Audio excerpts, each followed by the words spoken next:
14 December 2025 আজকের দিনে কোন কোন নক্ষত্রের বন্ধুদের কি ফল প্রাপ্তির সুযোগ থাকছে সে সম্পর্কে আলোচনা।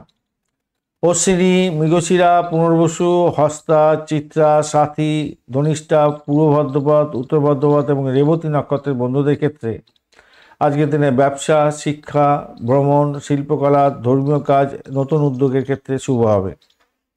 হস্তার ক্ষেত্রে বিশেষভাবে সৃজনশীল কাজ এবং চিকিৎসা ও কারিগরির ক্ষেত্রে ভালো। চিত্রার ক্ষেত্রে সৌন্দর্যায়ন, অলঙ্কার এবং স্থাপত্য, প্রেমের ক্ষেত্রে ভালো।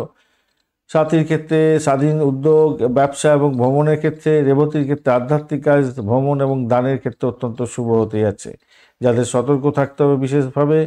ভরণী, কৃত্তিকা, আদ্রা, অশ্লেষা, মঘা, জ্যেষ্ঠা, মূলা, শ্রবণা এবং শতবিশা নক্ষত্রের বন্ধুদের ঝগড়াঝাটি হতে পারে, মামলা মকদ্দমায় ফেঁসে যেতে পারেন, অতিরিক্ত ভোগ বিলাসে সমস্যা আসবে, অহংকার বোধ আসতে পারে, আবেগ প্রবণতা ক্ষতিগ্রস্ত করতে পারে। বরণী করতে বিশেষ করে অতিরিক্ত লোভ এবং বিলাসে এড়ানো উচিত। আদ্রার ক্ষেত্রে আবেগপ্রবণভাবে সিদ্ধান্ত নেওয়া থেকে দূরে থাকুন। অশ্লেষা নক্ষত্রের গোপন শত্রুতা থেকে ক্ষতি হতে পারে। জ্যেষ্ঠা নক্ষত্রের অহংকার এড়িয়ে চলুন। মূলা নক্ষত্রে হঠাৎ ক্ষতি এবং ঝুঁকি হতে পারে। শতবিশার ক্ষেত্রে অতিরিক্ত স্বাধীনতা ক্ষতিগ্রস্ত হতে পারে।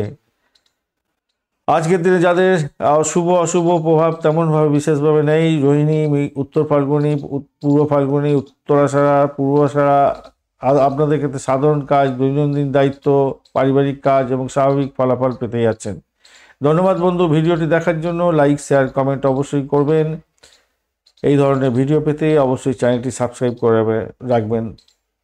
বার্ষিক রাশিফল এবং নক্ষত্রফল 2026-এর ভিডিও দেওয়া হয়ে গেছে। এই ভিডিওতেও আপনি লিঙ্কগুলো পেয়ে যাবেন ডেসক্রিপশন বক্সে।